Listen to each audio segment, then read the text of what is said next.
El faraón Ramsés II fue el más importante de todos los faraones, y su apetito sexual estaba a la altura de su condición. Se casó con infinidad de princesas que llegaron de tierras lejanas, mujeres exóticas de Nubia, Libia y Babilonia. Se casó también con su hermana y 3 de sus propias hijas.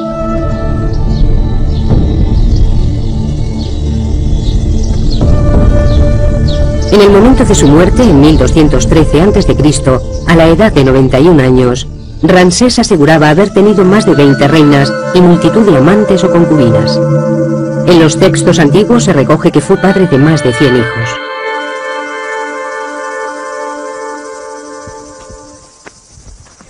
Ken Weeks es un arqueólogo americano que lleva 10 años en el Valle de los Reyes en Egipto, tratando de demostrar la autenticidad de dichas afirmaciones. Cuando Ramsés cumplió 15 años, su padre le regaló una mujer, una docena de concubinas y las llaves de todos los harenes del país.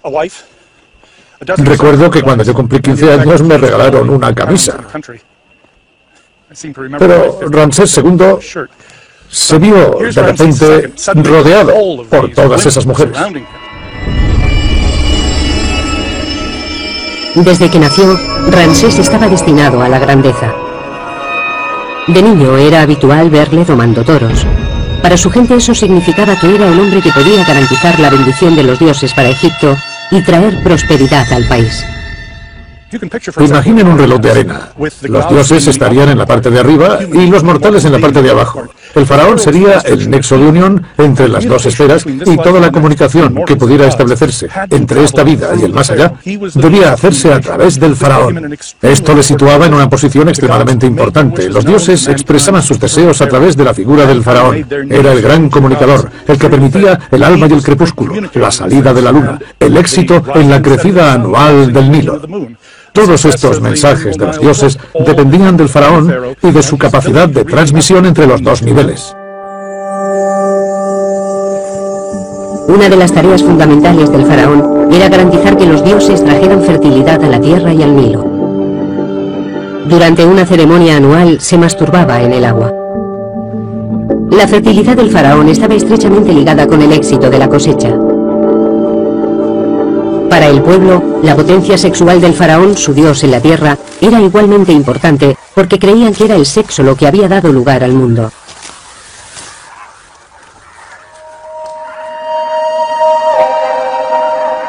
El primer poder del universo, el ser supremo Atum, surgió de la noche de los tiempos. Se masturbó y se convirtió en el dios Sol, Ra. Su semen dio nacimiento a los primeros seres divinos, Su, el dios de la luz y el aire, y su hermana Tefnut, la diosa de la humedad. Su vagina creó el rocío de la mañana. Su amor incestuoso creó a Nu, el cielo, y Geb, la tierra.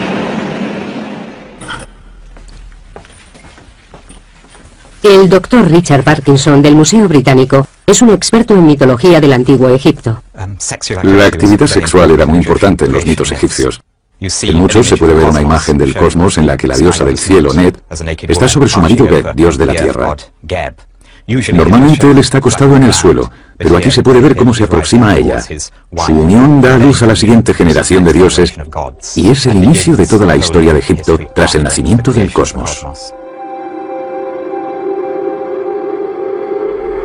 Los estudios de Richard Parkinson sugieren que solo el faraón y sus sacerdotes más allegados podían admirar estas representaciones íntimas de los dioses. En este papiro podemos observar otro ejemplo del icono religioso cuya carga sexual es bastante insólita para nuestra mentalidad moderna. Podemos ver una viñeta del cosmos en la que el cielo de la noche, representado como una diosa, está postrada sobre el dios de la tierra Geb. Y la autorregeneración de la fertilidad de la tierra está representada por una autofelación del rey, dando pie a una escena que en la cultura occidental presente solo se daría en el género pornográfico. Mientras que en el antiguo Egipto se podía encontrar en las más altas esferas del arte religioso. Estos papiros pertenecían a una sacerdotisa, una mujer de la élite, y estaban colocados en un lugar sagrado de su tumba.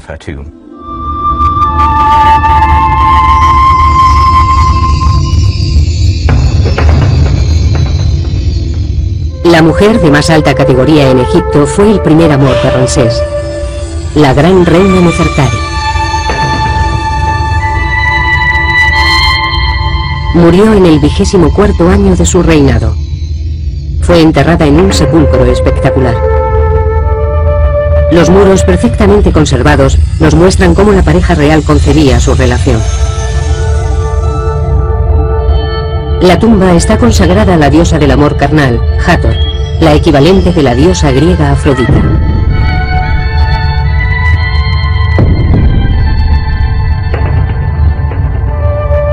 La reina Nefertari y la diosa Hathor están representadas con el mismo tamaño. En el arte religioso egipcio, el tamaño era muy importante.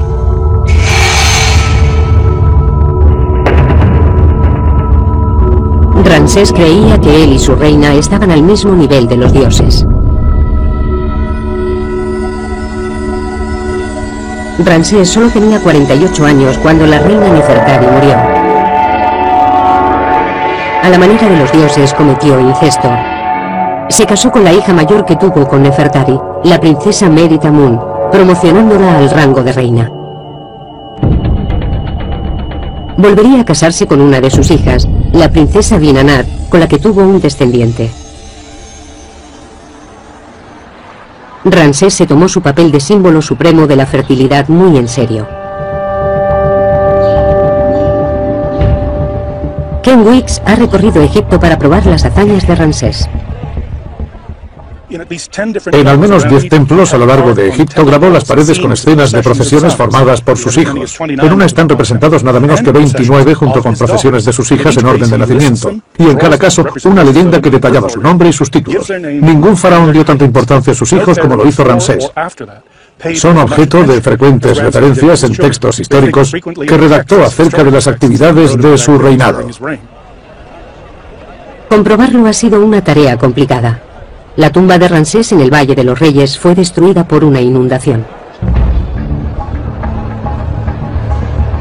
Sin embargo, su cuerpo, con más de 3.500 años, permanece en el Museo de Antigüedades del Cairo. Cada día, cientos de personas visitan la momia del hombre que vivió como un dios, rodeado por sus hijos, sus mujeres, sus amantes y sus esclavas.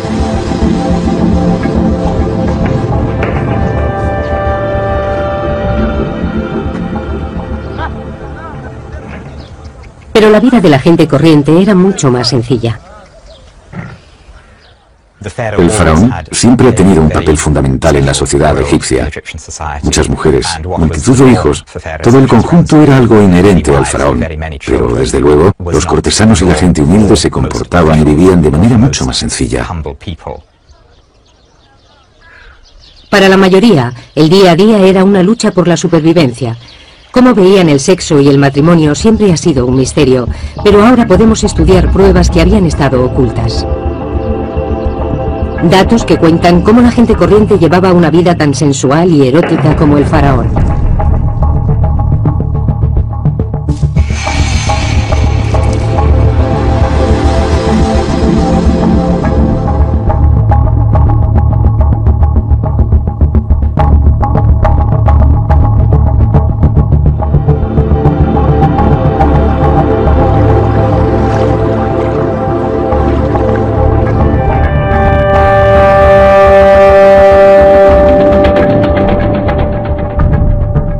Los reyes y reinas del antiguo Egipto vivían como dioses en un mundo en el que para ellos la potencia sexual era un deber religioso. Pero poco sabemos acerca de cómo vivía y amaba el resto de la población. Muchos restos fueron arrastrados por las crecidas del Nilo.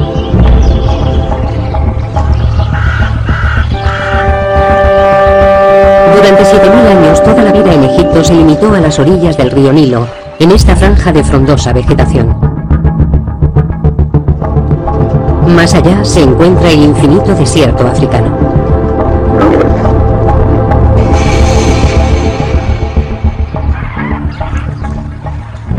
Excepto algunos templos reales y tumbas, las construcciones del antiguo Egipto son de ladrillo de barro.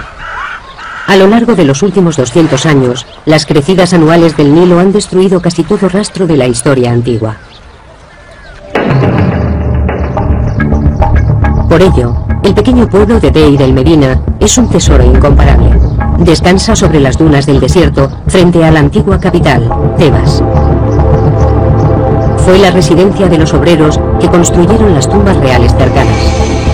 La profesora Lynn Meskel de la Universidad de Columbia lleva 10 años estudiando la vida en Deir el-Medina. Sus resultados acaban de ser publicados. Deir el-Medina es especial porque no ha sido destruido por los constantes movimientos del Nilo y las inundaciones periódicas. A lo largo de los siglos, el Nilo ha cambiado de posición y ha destruido muchos pueblos de agricultores, asentamientos y probablemente ciudades que podrían verse a través de la espesura de la vegetación del Nilo. El cementerio de Deir el-Medina acoge la tumba de los habitantes más poderosos del pueblo. La tumba del arquitecto Ka y de su mujer Merit es una revelación. Su contenido sugiere que al menos las clases medias aspiraban a llevar un estilo de vida parecido al del faraón. Ka y Merit están ahora en el Museo Egipcio de Turín, en Italia. En la parte superior del sarcófago hay guirnaldas de hojas que se han conservado tan bien que todavía podemos ver de qué flores se trataba. El aire seco del desierto ha conservado cada detalle de la tumba de 3.500 años de antigüedad de Ka y Merit. Es evidente que la clase media de Deir el-Medina dedicaba gran parte de sus ingresos a su aspecto. Las camisas de lino finamente tejidas de Ka con su nombre, las 50 prendas de ropa interior o su caja de maquillaje son prueba de ello, así como la peluca de Merit y su colección de máscara de pestañas y pintalabios. Los rayos X nos permiten observar sus posesiones más íntimas. Este cinturón probablemente esté hecho de tiras de oro con incrustaciones, que lo más seguro es que sean de oro también. Este tipo de ornamento era típico de las mujeres, ya que representa el sexo femenino. También encontramos pendientes, anillos y otros objetos menores. Y en el pecho de Ka vemos este escarabajo. Es el famoso escarabajo corazón que probablemente lleve una inscripción. Asimismo hemos hallado pendientes, anillos y todo tipo de ornamentos.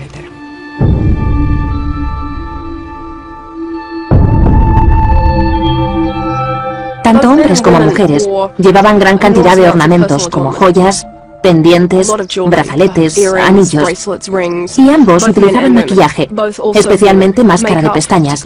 Llevaban igualmente ingentes cantidades de perfume. Desde luego no se regían por nuestros criterios, según los cuales las mujeres son las principales portadoras de joyería. Los hombres también lucían joyas muy caras. Este deseo de llevar una vida sensual se hace patente en la tumba de un capataz llamado Ipei. En las paredes hay representaciones de un lujoso banquete. Conceptos como sexualidad y belleza, todo ello nos permite formarnos una imagen muy sensual, con flores y perfumes, que nos dan una idea de cómo sería este banquete. Habría música, vino, probablemente infusiones de vino y flores de loto, todo tipo de sustancias estupefacientes, y con todo resultaría una experiencia muy sensitiva.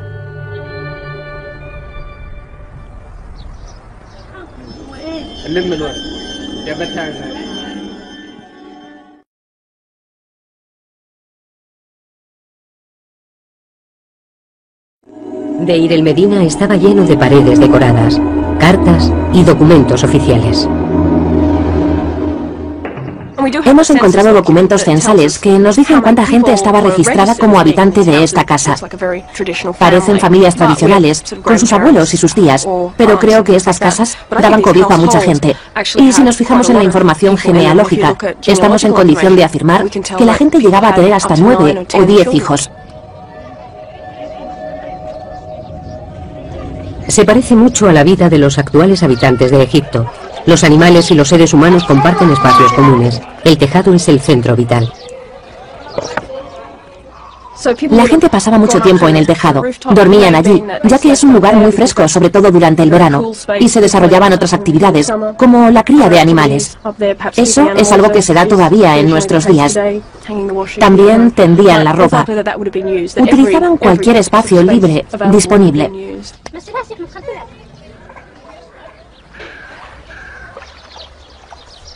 Aunque existen similitudes entre el Egipto actual y el antiguo, la actitud ante el sexo no podría ser más diferente.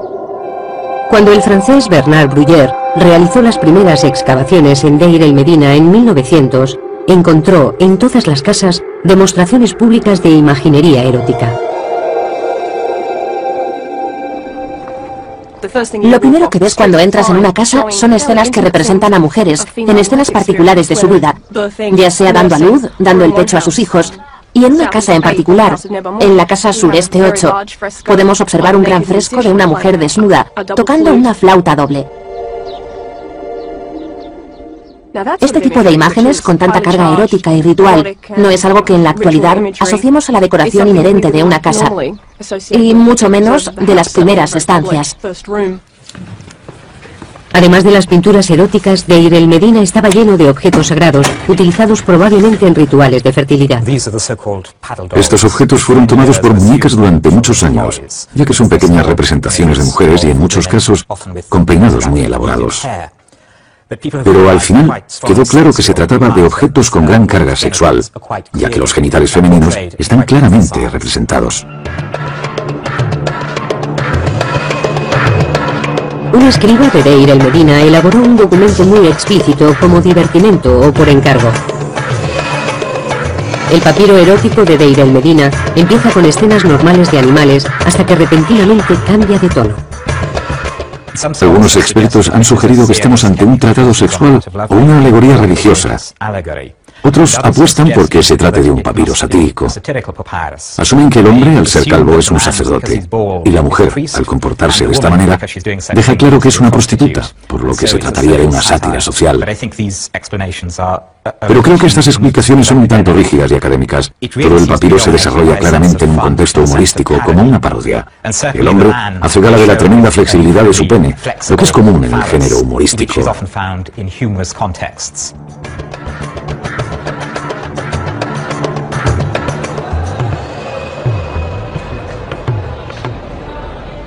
Estos hallazgos, con 1000 años de antigüedad, han sido muy estudiados. Cuando se descubrieron, nadie pensó en exponer tal imaginería sexual públicamente. Hubiera sido ofensivo y simplemente escondieron estos objetos. La época victoriana, a finales del siglo XIX, vio nacer la egiptología. Los expertos de aquel entonces tendían a centrarse en las vidas de los faraones y no prestaban atención a las clases bajas de la sociedad del antiguo Egipto. Actualmente estamos muy interesados en lo que pudiera pensar y sentir el hombre de la calle. ¿Qué hacían en su tiempo libre los escribas y los hombres que pintaron estas paredes? Estamos mucho más centrados en conseguir una visión de conjunto de la cultura egipcia, mucho más que en la encorsetada definición victoriana de la historia, según la cual esta no sería más que un recuento de batallas y una sucesión de reyes. Los primeros arqueólogos no eran partidarios de estudiar objetos sexuales. Cerca del Valle de los Reyes, en Deir el-Bahari, los obreros de Deir el Medina erigieron un enorme templo mortuorio para la reina Hatshepsut. En un santuario dedicado a la diosa Hathor, los excavadores encontraron una amplia colección de penes de madera que podrían haber sido utilizados en ritos de fertilidad. Desde su descubrimiento han permanecido almacenados en el Museo Británico. Estos son algunos de los penes de madera encontrados en las excavaciones del templo de Hathor de Rabawi a principios del siglo XX. Fueron encontrados en cestas colocadas alrededor del santuario y por supuesto no fueron referenciados con los informes originales de las excavaciones. Todavía no está claro en qué contexto se utilizaban o cuál era su función.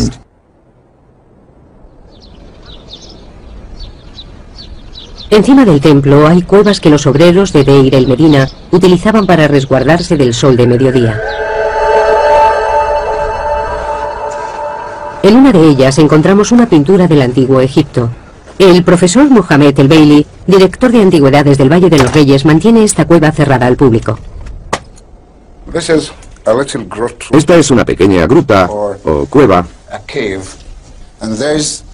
donde se pueden observar dibujos representando escenas de contenido sexual.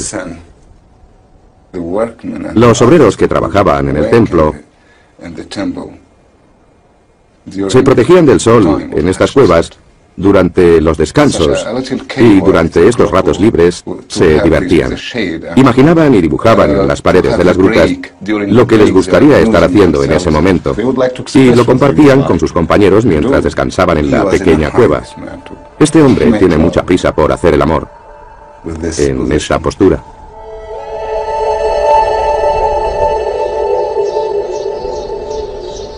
La imaginería explícita estaba presente en la vida egipcia desde los templos reales hasta las cuevas de los obreros. Pero hasta ahora nadie ha averiguado el motivo. Echando la vista atrás, es fácil suponer que el pudor típico de una cierta época haya podido entorpecer el estudio de este material, pero no hay que olvidar que cada época tiene sus tabús y temas de los que la sociedad prefiere no hablar. Los documentos encontrados en Deir el-Medina están empezando a dar una idea más clara de por qué los antiguos egipcios estaban tan obsesionados con el sexo. Te dejaré admirar mi belleza, cubierta por una túnica del mejor lino, empapada de aceite de canela.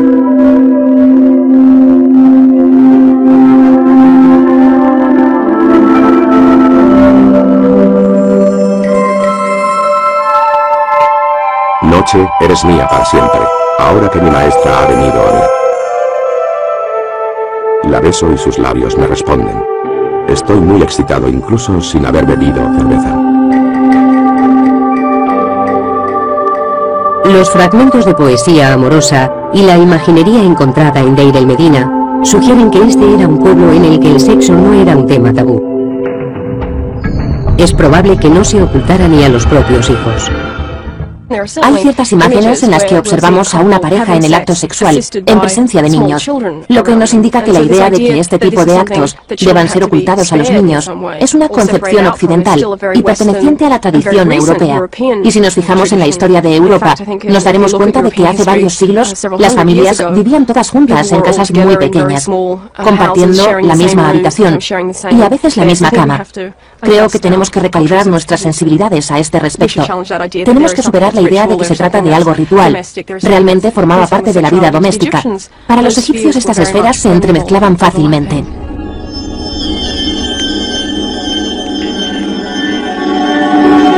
Cuanto más se examinan los hallazgos de Deir el-Medina, más evidente se hace que Egipto era un lugar en el que la depravación sexual no estaba criminalizada.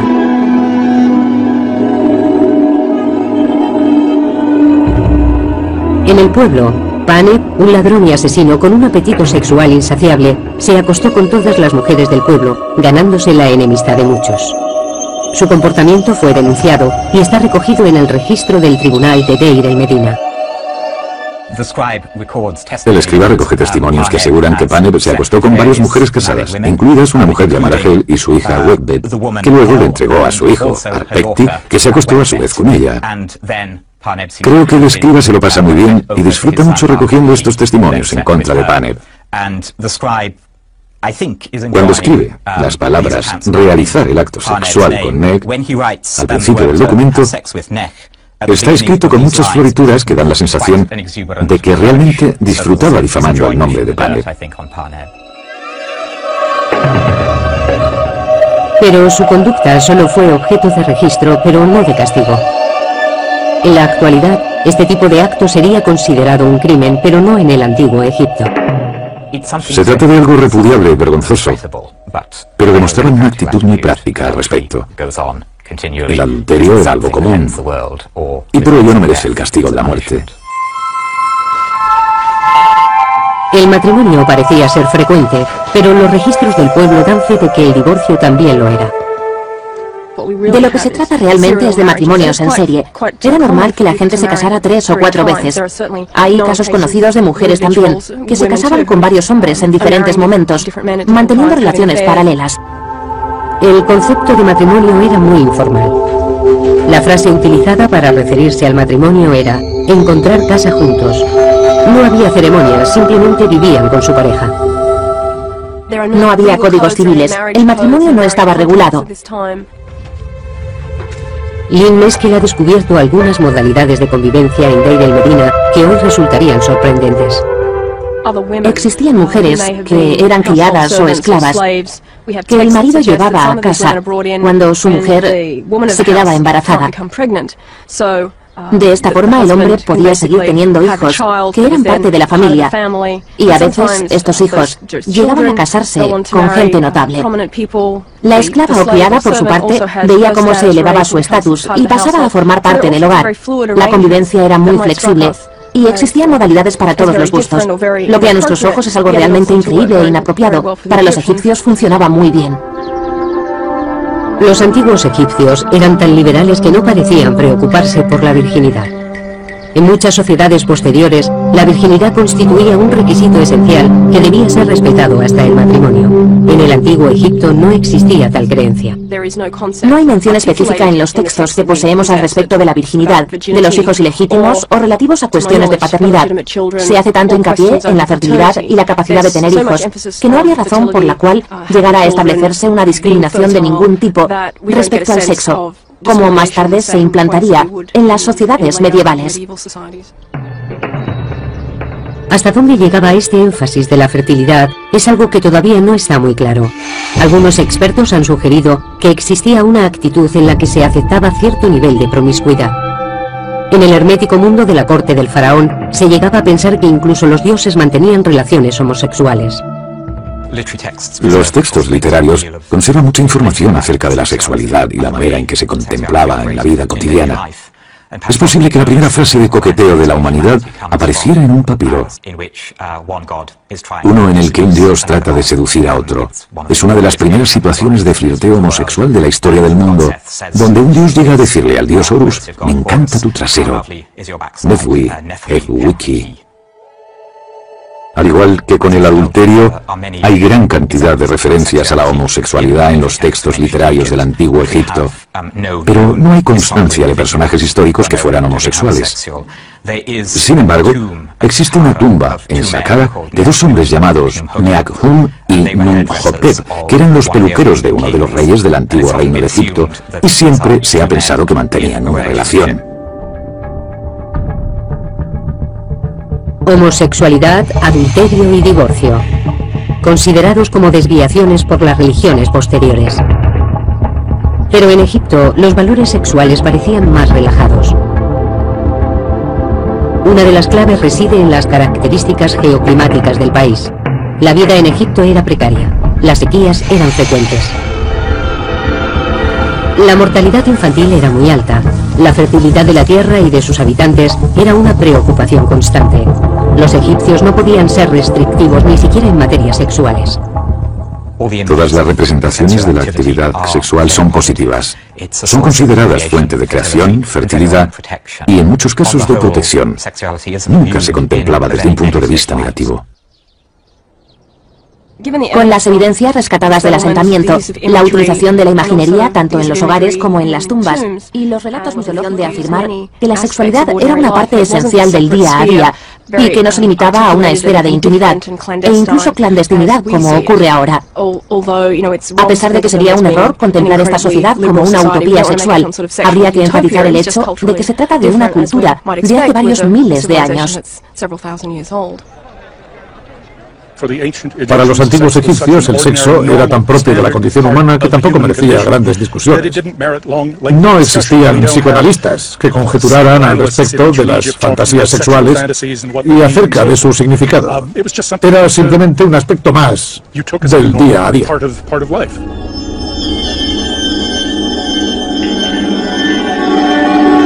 Los antiguos egipcios estaban lejos de sentirse acomplejados o culpables respecto al sexo. Por el contrario, el temor que existía era el de la infertilidad. El faraón podía contar con el apoyo de los dioses, pero la gente corriente no tenía acceso a los templos reales. Tenían que conformarse con recurrir a dioses menores y a la magia.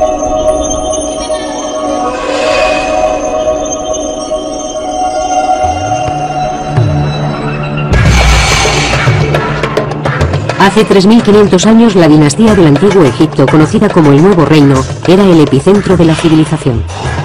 A pesar de que ciudadanos corrientes como el arquitecto Ka y su mujer Merit mantuvieran una actitud relajada respecto a las relaciones sexuales, existían ciertos temores como ser estéril o que hubiera complicaciones durante el parto. Todo el proceso requería la protección de la magia.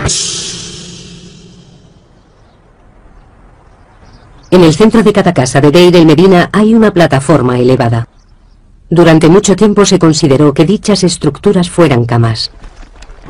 Lo característico y distintivo de muchas de las casas del pueblo son estas enigmáticas estructuras que Bruyère llamó lit clos. Son camas cerradas y durante mucho tiempo se pensó que eran el equivalente de la cama francesa. Pero si nos fijamos en su tamaño, nos damos cuenta de que sería un poco angustioso dormir en ellas. Lynn Meskel cree que son altares en honor a dioses menores de la fertilidad. Se trata probablemente de una estructura de culto, pintada con imágenes del dios Bes. El dios Bes tenía una apariencia grotesca. Es posible que fuera representado ahuyentando a los demonios. Se puede apreciar, sobre todo en cómo saca la lengua, una actitud particularmente agresiva. Esto es lo más cercano al folclore que hemos descubierto en el antiguo Egipto. Bes se usaba para espantar a los demonios que se escondían tras el manto visible del mundo. Cada enfermedad, muerte, sequía, hambruna o revés del destino se achacaba a la obra de un demonio, espíritu malvado o incluso al fantasma de algún pariente desdichado. Una mujer como Merit podría contratar los servicios del chamán para que efectuara un ritual en honor de Bes. Es probable que recurrieran a dioses locales, a peregrinaciones y a cierto tipo de libaciones domésticas como la ofrenda de comida, abluciones y ese tipo de cosas.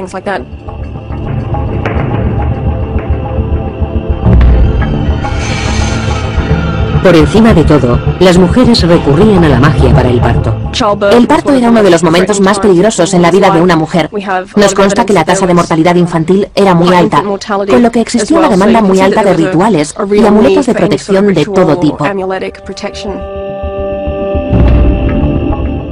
El periodo inmediatamente posterior al parto también se contemplaba como potencialmente peligroso para la salud de la madre y del hijo, pero también por la presencia que pudiera haber de demonios, espíritus, entidades o cualquier cosa que pudiera afectar al niño.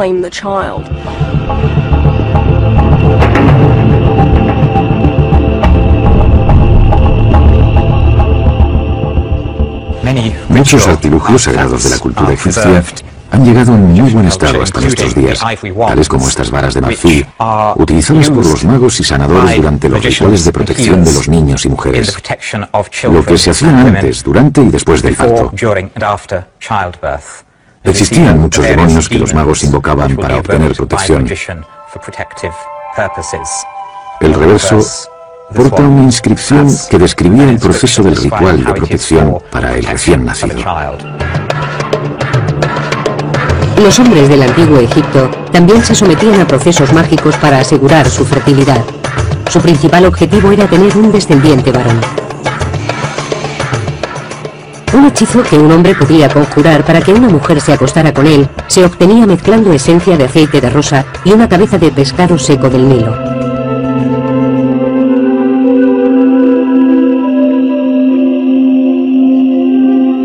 Escritos encontrados en Deir el Medina también proporcionan instrucciones de cómo llevar a cabo el acto sexual para potenciar su efectividad.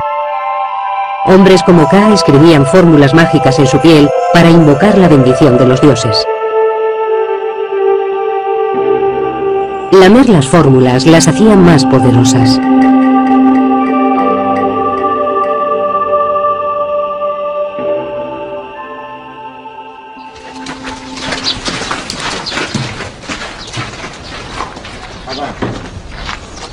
La preocupación por la fertilidad de los egipcios no se detenía con la muerte.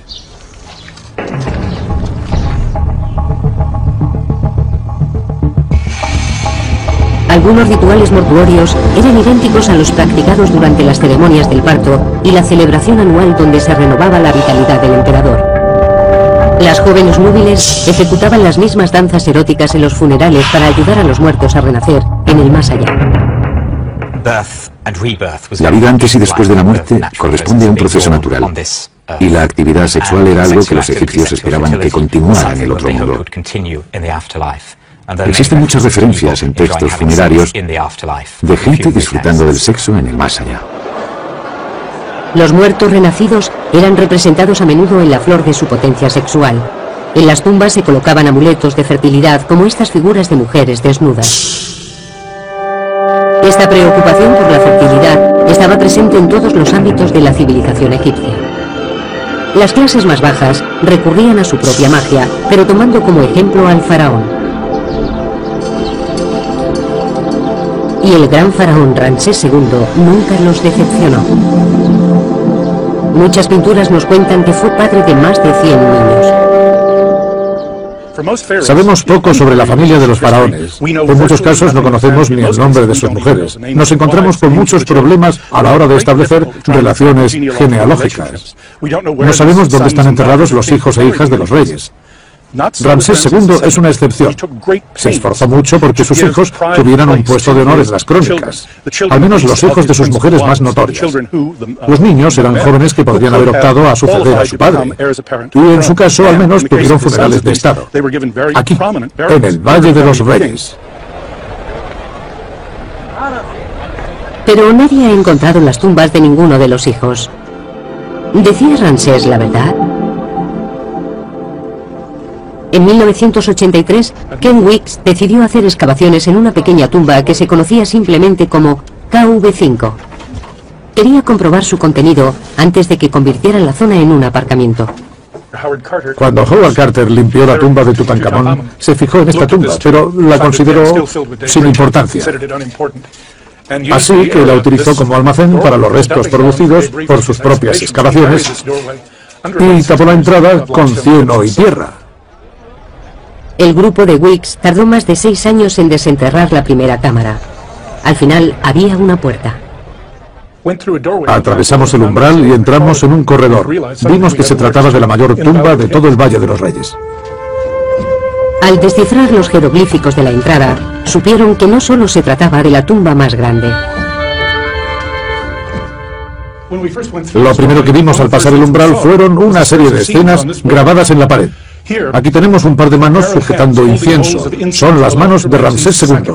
Detrás de él aparece la cabeza de un joven. Las columnas que hay encima de los jeroglíficos nos indican que se trata del hijo mayor del rey, Amun-Her-Kepesef. Están escritos sus nombres y sus títulos. De repente nos dimos cuenta de que habíamos descubierto la tumba de un hijo de Ramsés, uno de los faraones más importantes del reino de Egipto. Los egiptólogos han creído durante mucho tiempo que Ramsés tuvo más de 100 hijos, pero hasta ahora no se habían encontrado pruebas. Ken Weeks acaba de publicar sus informes preliminares sobre KV5. Cree que puede haber encontrado un complejo de tumbas único, encargado por Ramsés para dar sepultura a sus hijos, a muchos de los cuales sobrevivió. Se trataba probablemente del único mausoleo familiar de todo el antiguo Egipto. Fijaos, por ejemplo, en esta maravillosa figura de Hathor. Precioso rostro. Desgraciadamente, ha sufrido muchos daños causados por las crecidas del Nilo.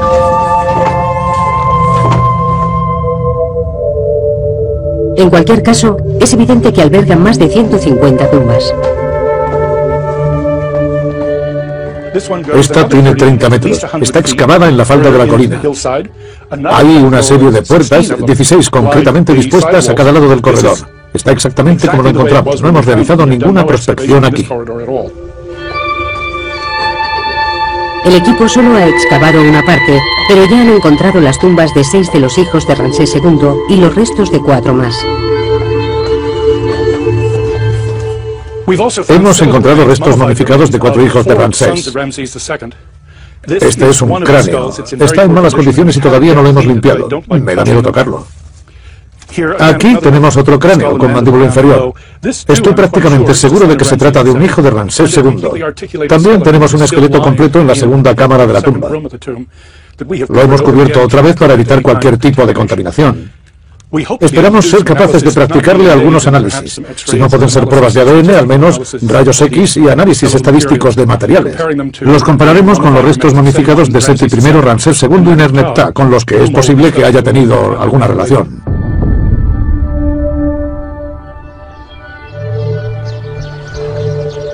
Las 150 tumbas de KV5 sugieren que Ramsés tuvo tantos hijos como afirmaba. Eran un mensaje para las generaciones posteriores. El faraón, su tierra y su gente eran muy fértiles.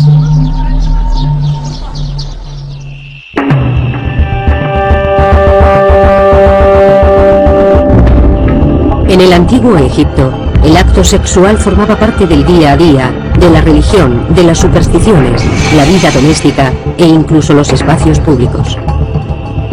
Pero pronto llegarían tiempos en los que el acto sexual pasaría a ser considerado oculto, privado, cargado de culpa y vergonzoso.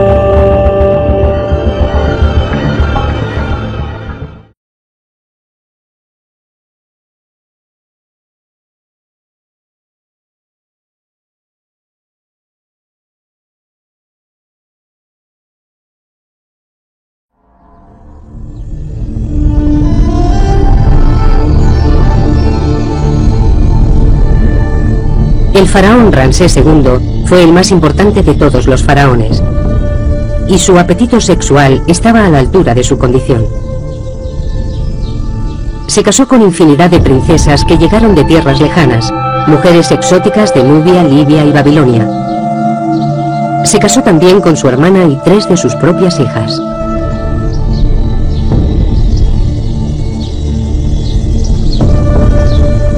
En el momento de su muerte, en 1213 a.C., a la edad de 91 años, Ramsés aseguraba haber tenido más de 20 reinas y multitud de amantes o concubinas. En los textos antiguos se recoge que fue padre de más de 100 hijos.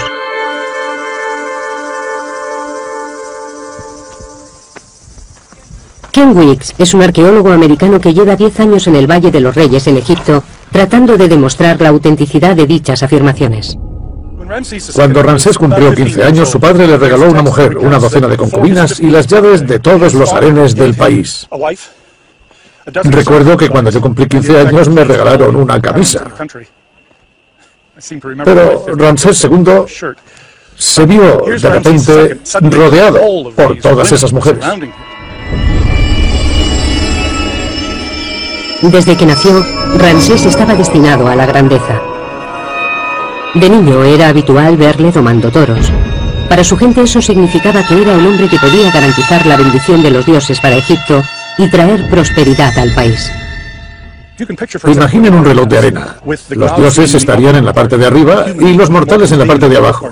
El faraón sería el nexo de unión entre las dos esferas y toda la comunicación que pudiera establecerse entre esta vida y el más allá debía hacerse a través del faraón. Esto le situaba en una posición extremadamente importante. Los dioses expresaban sus deseos a través de la figura del faraón. Era el gran comunicador, el que permitía el alba y el crepúsculo, la salida de la luna, el éxito en la crecida anual del Nilo.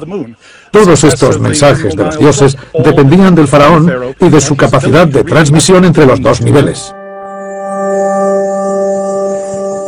Una de las tareas fundamentales del faraón era garantizar que los dioses trajeran fertilidad a la tierra y al Nilo. Durante una ceremonia anual se masturbaba en el agua. La fertilidad del faraón estaba estrechamente ligada con el éxito de la cosecha. Para el pueblo, la potencia sexual del faraón, su dios en la tierra, era igualmente importante porque creían que era el sexo lo que había dado lugar al mundo.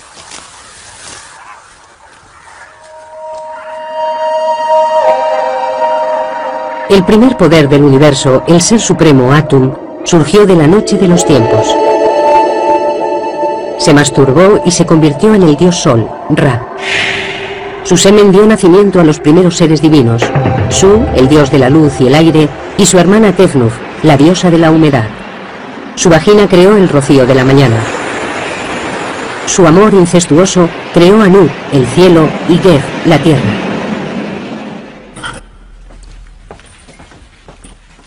El doctor Richard Parkinson del Museo Británico es un experto en mitología del antiguo Egipto. La actividad sexual era muy importante en los mitos egipcios. En muchos se puede ver una imagen del cosmos en la que la diosa del cielo, Net, está sobre su marido Geb, dios de la tierra.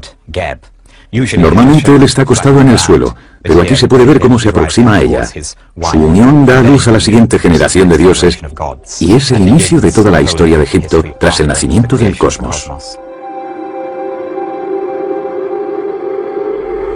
Los estudios de Richard Parkinson sugieren que solo el faraón y sus sacerdotes más allegados podían admirar estas representaciones íntimas de los dioses. En este papiro podemos observar otro ejemplo del icono religioso cuya carga sexual es bastante insólita para nuestra mentalidad moderna. Podemos ver una viñeta del cosmos en la que el cielo de la noche, representado como una diosa, está postrada sobre el dios de la tierra Ge. Y la autorregeneración de la fertilidad de la tierra está representada por una autofelación del rey, dando pie a una escena que en la cultura occidental presente solo se daría en el género pornográfico, mientras que en el antiguo Egipto se podía encontrar en las más altas esferas del arte religioso. Estos papiros pertenecían a una sacerdotisa, una mujer de la élite, y estaban colocados en un lugar sagrado de su tumba.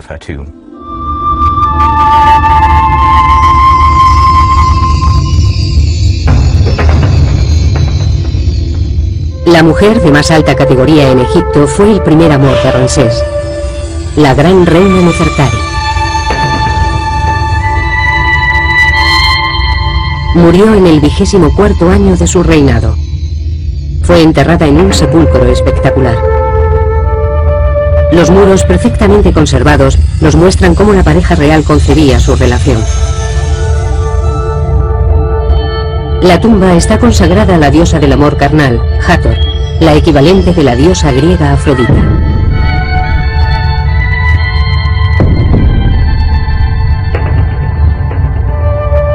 La reina Nefertari y la diosa Hathor están representadas con el mismo tamaño.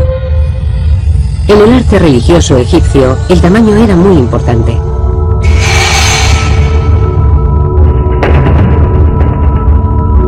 Ramsés creía que él y su reina estaban al mismo nivel de los dioses. Ramsés solo tenía 48 años cuando la reina Nefertari murió.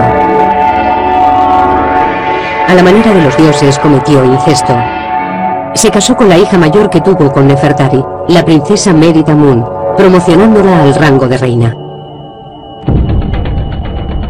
Volvería a casarse con una de sus hijas, la princesa Binanat, con la que tuvo un descendiente. Ramsés se tomó su papel de símbolo supremo de la fertilidad muy en serio. Ken Weeks ha recorrido Egipto para probar las hazañas de Ramsés.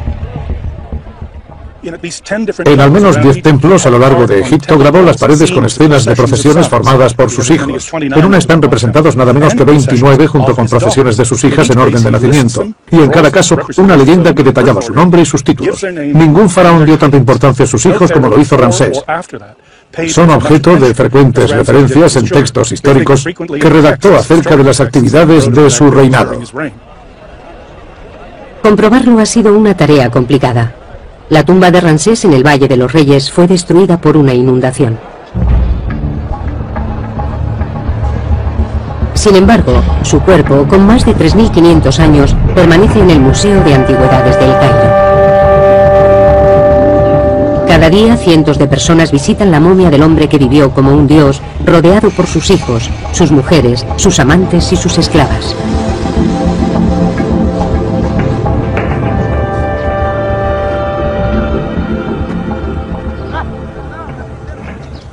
Pero la vida de la gente corriente era mucho más sencilla. El faraón siempre ha tenido un papel fundamental en la sociedad egipcia. Muchas mujeres, multitud de hijos, todo el conjunto era algo inherente al faraón. Pero, desde luego, los cortesanos y la gente humilde se comportaban y vivían de manera mucho más sencilla. Para la mayoría, el día a día era una lucha por la supervivencia. Cómo veían el sexo y el matrimonio siempre ha sido un misterio, pero ahora podemos estudiar pruebas que habían estado ocultas.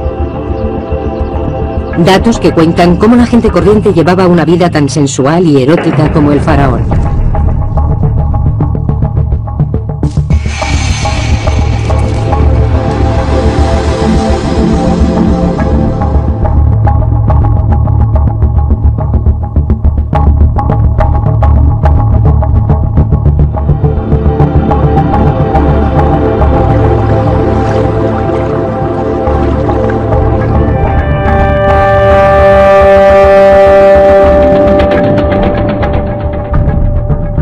Los reyes y reinas del antiguo Egipto vivían como dioses en un mundo en el que para ellos la potencia sexual era un deber religioso.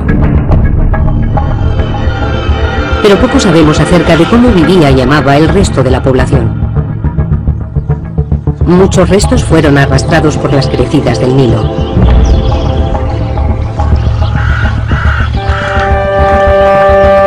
Durante 7000 años, toda la vida en Egipto se limitó a las orillas del río Nilo, en esta franja de frondosa vegetación. Más allá se encuentra el infinito desierto africano.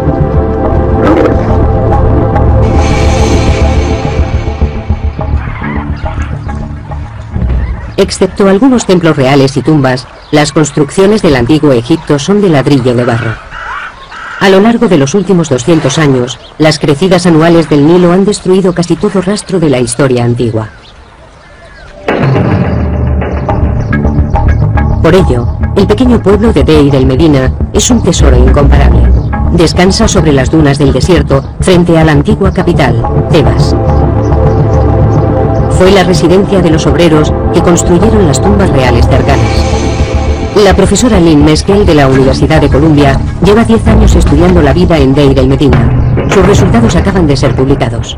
Deir el Medina es especial porque no ha sido destruido por los constantes movimientos del Nilo y las inundaciones periódicas. A lo largo de los siglos, el Nilo ha cambiado de posición y ha destruido muchos pueblos de agricultores, asentamientos y probablemente ciudades que podrían verse a través de la espesura de la vegetación del Nilo. El cementerio de Deir el Medina acoge la tumba de los habitantes más poderosos del pueblo. La tumba del arquitecto Ka y de su mujer Merit es una revelación. Su contenido sugiere que al menos las clases medias aspiraban a llevar un estilo de vida parecido al del faraón. Ka y Merit están ahora en el Museo Egipcio de Turín, en Italia. En la parte superior del sarcófago hay guirnaldas de hojas que se han conservado tan bien que todavía podemos ver de qué flores se trataba. El aire seco del desierto ha conservado cada detalle de la tumba de 3500 años de antigüedad de Ka y Merit. Es evidente que la clase media de Deir el Medina dedicaba gran parte de sus ingresos a su aspecto. Las camisas de lino finamente tejidas de Ka con su nombre, las 50 prendas de ropa interior o su caja de maquillaje son prueba de ello, así como la peluca de Merit y su colección de máscara de pestañas y pintalabios. Los rayos X nos permiten observar sus posesiones más íntimas. Este cinturón probablemente esté hecho de tiras de oro con incrustaciones, que lo más seguro es que sean de oro también. Este tipo de ornamento era típico de las mujeres, ya que representa el sexo femenino. También encontramos pendientes, anillos y otros objetos menores. Y en el pecho de Ka vemos este escarabajo. Es el famoso escarabajo corazón que probablemente lleve una inscripción. Asimismo hemos hallado pendientes, anillos y todo tipo de ornamento.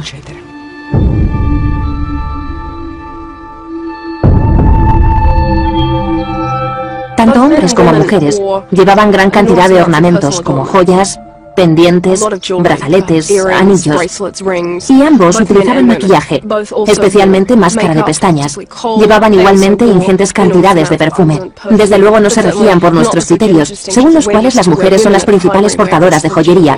Los hombres también lucían joyas muy caras.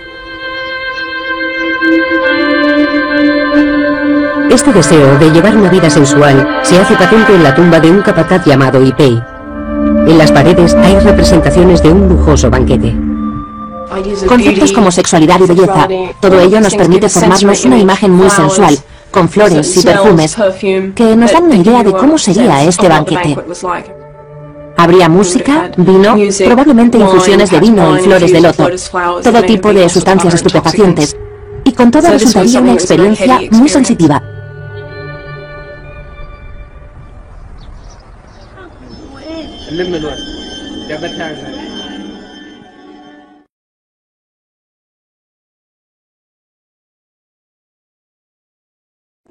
Deir el Medina estaba lleno de paredes decoradas, cartas y documentos oficiales.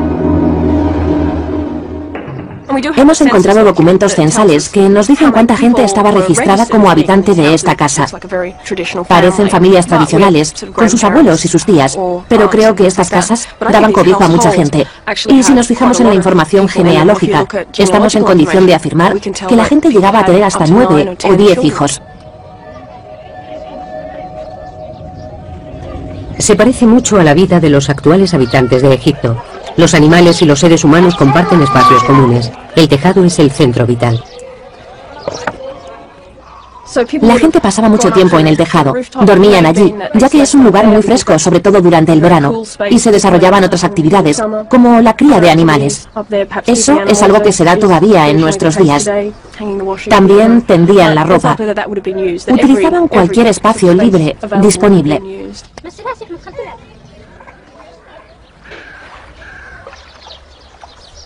Aunque existen similitudes entre el Egipto actual y el antiguo, la actitud ante el sexo no podría ser más diferente. Cuando el francés Bernard Bruyère realizó las primeras excavaciones en Deir el Medina en 1900, encontró en todas las casas demostraciones públicas de imaginería erótica. Lo primero que ves cuando entras en una casa son escenas que representan a mujeres en escenas particulares de su vida, ya sea dando a luz, dando el pecho a sus hijos. Y en una casa en particular, en la casa Sureste 8, podemos observar un gran fresco de una mujer desnuda, tocando una flauta doble. Este tipo de imágenes con tanta carga erótica y ritual no es algo que en la actualidad asociemos a la decoración inherente de una casa, y mucho menos de las primeras estancias. Además de las pinturas eróticas, Deir el Medina estaba lleno de objetos sagrados, utilizados probablemente en rituales de fertilidad. Estos objetos fueron tomados por muñecas durante muchos años, ya que son pequeñas representaciones de mujeres y en muchos casos con peinados muy elaborados. Pero al final quedó claro que se trataba de objetos con gran carga sexual, ya que los genitales femeninos están claramente representados. Un escriba de Deir el Medina elaboró un documento muy explícito como divertimento o por encargo. El papiro erótico de Deir el Medina empieza con escenas normales de animales hasta que repentinamente cambia de tono. Algunos expertos han sugerido que estamos ante un tratado sexual o una alegoría religiosa. Otros apuestan por que se trate de un papiro satírico. Asumen que el hombre, al ser calvo, es un sacerdote, y la mujer, al comportarse de esta manera, deja claro que es una prostituta, por lo que se trataría de una sátira social. Pero creo que estas explicaciones son un tanto rígidas y académicas. Todo el papiro se desarrolla claramente en un contexto humorístico, como una parodia. El hombre hace gala de la tremenda flexibilidad de su pene, lo que es común en el género humorístico.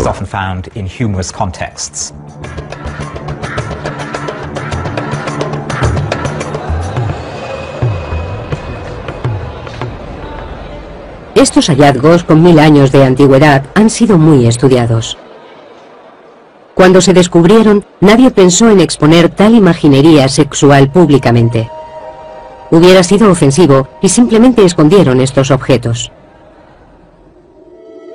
La época victoriana, a finales del siglo XIX, vio nacer la egiptología. Los expertos de aquel entonces tendían a centrarse en las vidas de los faraones y no prestaban atención a las clases bajas de la sociedad del antiguo Egipto. Actualmente estamos muy interesados en lo que pudiera pensar y sentir el hombre de la calle. ¿Qué hacían en su tiempo libre los escribas y los hombres que pintaron estas paredes? Estamos mucho más centrados en conseguir una visión de conjunto de la cultura egipcia, mucho más que en la encorsetada definición victoriana de la historia, según la cual esta no sería más que un recuento de batallas y una sucesión de reyes.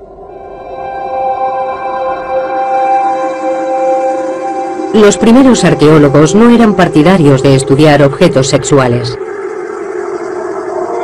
Cerca del Valle de los Reyes, en Deir el Bari, los obreros de Deir el Medina erigieron un enorme templo mortuorio para la reina Hatshepsut. En un santuario dedicado a la diosa Hathor, los excavadores encontraron una amplia colección de penes de madera que podrían haber sido utilizados en ritos de fertilidad. Desde su descubrimiento han permanecido almacenados en el Museo Británico. Estos son algunos de los penes de madera encontrados en las excavaciones del templo de Hathor de Rabawi a principios del siglo XX. Fueron encontrados en cestas colocadas alrededor del santuario y, por supuesto, no fueron referenciados con los informes originales de las excavaciones. Todavía no está claro en qué contexto se utilizaban o cuál era su función.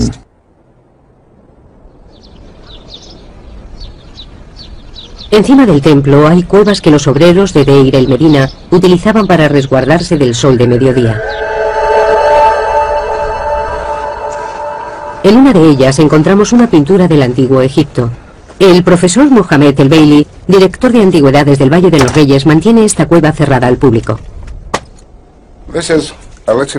Esta es una pequeña gruta o cueva donde se pueden observar dibujos representando escenas de contenido sexual. Los obreros que trabajaban en el templo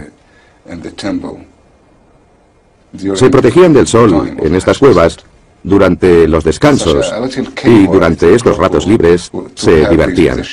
Imaginaban y dibujaban en las paredes de las grutas lo que les gustaría estar haciendo en ese momento y lo compartían con sus compañeros mientras descansaban en la pequeña cueva. Este hombre tiene mucha prisa por hacer el amor en esa postura.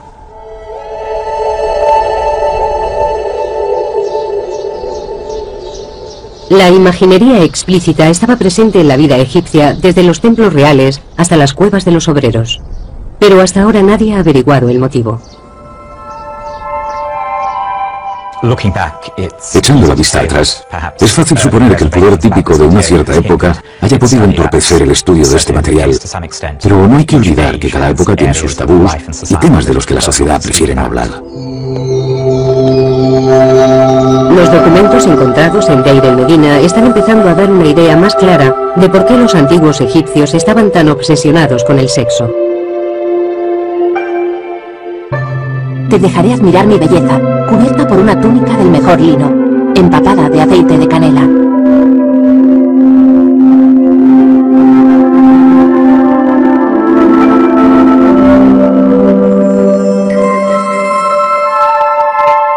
Noche, eres mía para siempre, ahora que mi maestra ha venido a mí. La beso y sus labios me responden. Estoy muy excitado incluso sin haber bebido cerveza. Los fragmentos de poesía amorosa y la imaginería encontrada en Deir el-Medina sugieren que este era un pueblo en el que el sexo no era un tema tabú. Es probable que no se ocultara ni a los propios hijos. Hay ciertas imágenes en las que observamos a una pareja en el acto sexual, en presencia de niños, lo que nos indica que la idea de que este tipo de actos deban ser ocultados a los niños es una concepción occidental y perteneciente a la tradición europea. Y si nos fijamos en la historia de Europa, nos daremos cuenta de que hace varios siglos las familias vivían todas juntas en casas muy pequeñas, compartiendo la misma habitación y a veces la misma cama. Creo que tenemos que recalibrar nuestras sensibilidades a este respecto. Tenemos que superar la idea de que se trata de algo ritual. Realmente formaba parte de la vida doméstica. Para los egipcios estas esferas se entremezclaban fácilmente.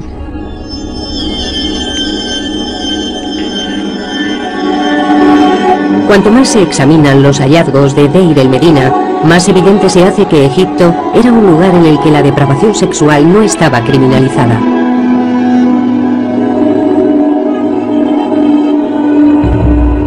En el pueblo, Paneb, un ladrón y asesino con un apetito sexual insaciable, se acostó con todas las mujeres del pueblo, ganándose la enemistad de muchos. Su comportamiento fue denunciado y está recogido en el registro del tribunal de Deir el-Medina. El escriba recoge testimonios que aseguran que Paneb se acostó con varias mujeres casadas, incluidas una mujer llamada Hel y su hija Wegbet, que luego le entregó a su hijo, Arpekti, que se acostó a su vez con ella. Creo que el escriba se lo pasa muy bien y disfruta mucho recogiendo estos testimonios en contra de Paneb. Cuando escribe las palabras realizar el acto sexual con Neg, al principio del documento, está escrito con muchas florituras que dan la sensación de que realmente disfrutaba difamando el nombre de Paneb. Pero su conducta solo fue objeto de registro, pero no de castigo. En la actualidad, Este tipo de acto sería considerado un crimen, pero no en el antiguo Egipto. Se trata de algo repudiable y vergonzoso, pero demostraban una actitud muy práctica al respecto. El adulterio era algo común, y por ello no merece el castigo de la muerte. El matrimonio parecía ser frecuente, pero los registros del pueblo dan fe de que el divorcio también lo era. De lo que se trata realmente es de matrimonios en serie. Era normal que la gente se casara 3 o 4 veces. Hay casos conocidos de mujeres también, que se casaban con varios hombres en diferentes momentos, manteniendo relaciones paralelas. El concepto de matrimonio era muy informal. La frase utilizada para referirse al matrimonio era encontrar casa juntos. No había ceremonias, simplemente vivían con su pareja. No había códigos civiles. El matrimonio no estaba regulado.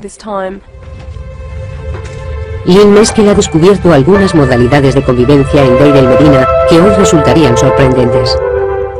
Existían mujeres que eran criadas o esclavas, que el marido llevaba a casa cuando su mujer se quedaba embarazada. De esta forma el hombre podía seguir teniendo hijos que eran parte de la familia, y a veces estos hijos llegaban a casarse con gente notable. La esclava o criada, por su parte, veía cómo se elevaba su estatus y pasaba a formar parte del hogar. La convivencia era muy flexible y existían modalidades para todos los gustos. Lo que a nuestros ojos es algo realmente increíble e inapropiado, para los egipcios funcionaba muy bien. Los antiguos egipcios eran tan liberales que no parecían preocuparse por la virginidad. En muchas sociedades posteriores, la virginidad constituía un requisito esencial que debía ser respetado hasta el matrimonio. En el antiguo Egipto no existía tal creencia. No hay mención específica en los textos que poseemos al respecto de la virginidad, de los hijos ilegítimos o relativos a cuestiones de paternidad. Se hace tanto hincapié en la fertilidad y la capacidad de tener hijos, que no había razón por la cual llegara a establecerse una discriminación de ningún tipo respecto al sexo, como más tarde se implantaría en las sociedades medievales. Hasta dónde llegaba este énfasis de la fertilidad es algo que todavía no está muy claro. Algunos expertos han sugerido que existía una actitud en la que se aceptaba cierto nivel de promiscuidad. En el hermético mundo de la corte del faraón se llegaba a pensar que incluso los dioses mantenían relaciones homosexuales. Los textos literarios conservan mucha información acerca de la sexualidad y la manera en que se contemplaba en la vida cotidiana. Es posible que la primera frase de coqueteo de la humanidad apareciera en un papiro. Uno en el que un dios trata de seducir a otro. Es una de las primeras situaciones de flirteo homosexual de la historia del mundo, donde un dios llega a decirle al dios Horus: me encanta tu trasero. Nefwi, Wiki. Al igual que con el adulterio, hay gran cantidad de referencias a la homosexualidad en los textos literarios del antiguo Egipto, pero no hay constancia de personajes históricos que fueran homosexuales. Sin embargo, existe una tumba en Saqqara de dos hombres llamados Neakhum y Nuhotep, que eran los peluqueros de uno de los reyes del antiguo reino de Egipto, y siempre se ha pensado que mantenían una relación. Homosexualidad, adulterio y divorcio, considerados como desviaciones por las religiones posteriores. Pero en Egipto los valores sexuales parecían más relajados. Una de las claves reside en las características geoclimáticas del país. La vida en Egipto era precaria, las sequías eran frecuentes. La mortalidad infantil era muy alta. La fertilidad de la tierra y de sus habitantes era una preocupación constante. Los egipcios no podían ser restrictivos ni siquiera en materias sexuales. Todas las representaciones de la actividad sexual son positivas. Son consideradas fuente de creación, fertilidad y en muchos casos de protección. Nunca se contemplaba desde un punto de vista negativo. Con las evidencias rescatadas del asentamiento, la utilización de la imaginería tanto en los hogares como en las tumbas, y los relatos mitológicos de afirmar que la sexualidad era una parte esencial del día a día y que no se limitaba a una esfera de intimidad e incluso clandestinidad como ocurre ahora. A pesar de que sería un error contemplar esta sociedad como una utopía sexual, habría que enfatizar el hecho de que se trata de una cultura de hace varios miles de años. Para los antiguos egipcios, el sexo era tan propio de la condición humana que tampoco merecía grandes discusiones. No existían psicoanalistas que conjeturaran al respecto de las fantasías sexuales y acerca de su significado. Era simplemente un aspecto más del día a día.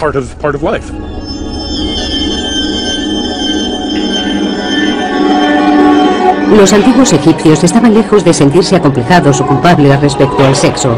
Por el contrario, el temor que existía era el de la infertilidad. El faraón podía contar con el apoyo de los dioses, pero la gente corriente no tenía acceso a los templos reales. Tenían que conformarse con recurrir a dioses menores y a la magia.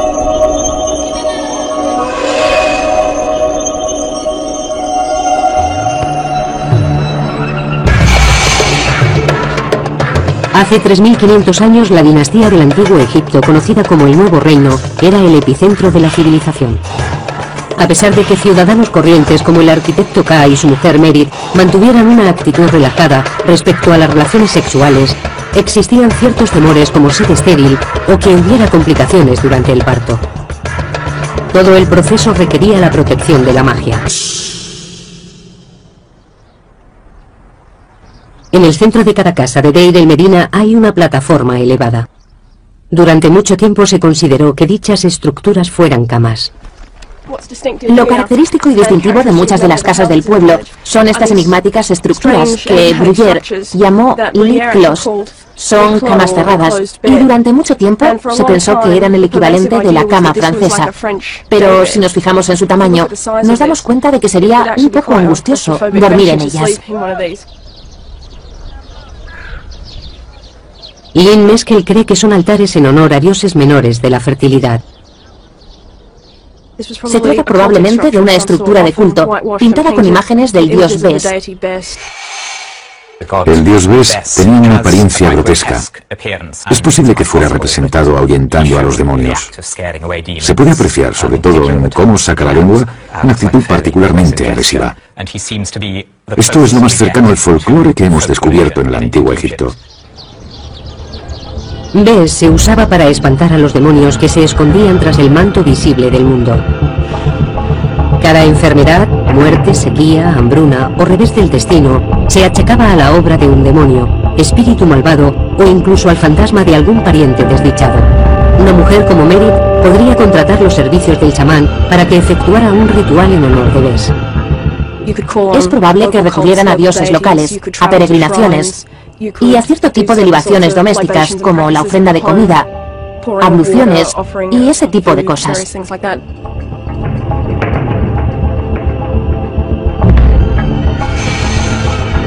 Por encima de todo, las mujeres recurrían a la magia para el parto.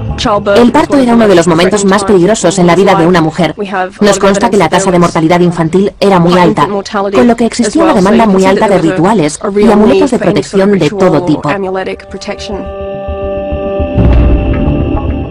El periodo inmediatamente posterior al parto también se contemplaba como potencialmente peligroso para la salud de la madre y del hijo, pero también por la presencia que pudiera haber de demonios, espíritus, entidades o cualquier cosa que pudiera afectar al niño.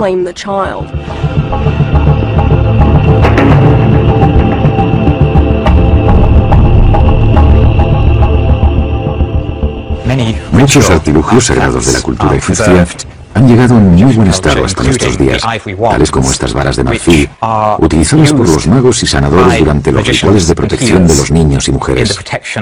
Lo que se hacía antes, durante y después del parto. Existían muchos demonios que los magos invocaban para obtener protección. El reverso porta una inscripción que describía el proceso del ritual de protección para el recién nacido.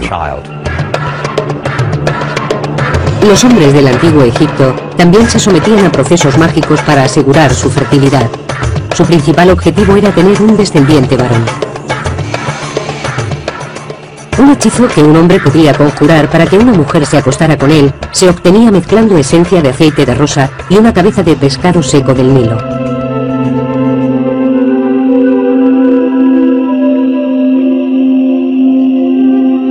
Escritos encontrados en Deir el Medina también proporcionan instrucciones de cómo llevar a cabo el acto sexual para potenciar su efectividad.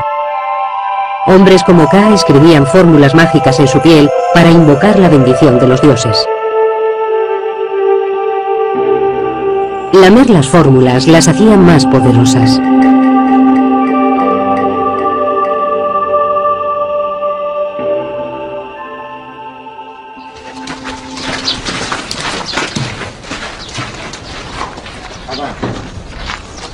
La preocupación por la fertilidad de los egipcios no se detenía con la muerte.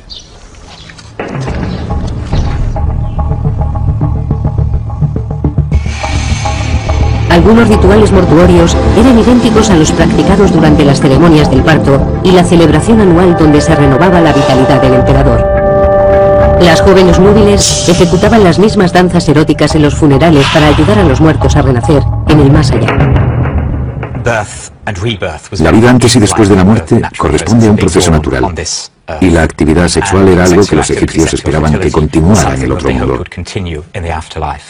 Existen muchas referencias en textos funerarios de gente disfrutando del sexo en el más allá. Los muertos renacidos eran representados a menudo en la flor de su potencia sexual. En las tumbas se colocaban amuletos de fertilidad como estas figuras de mujeres desnudas.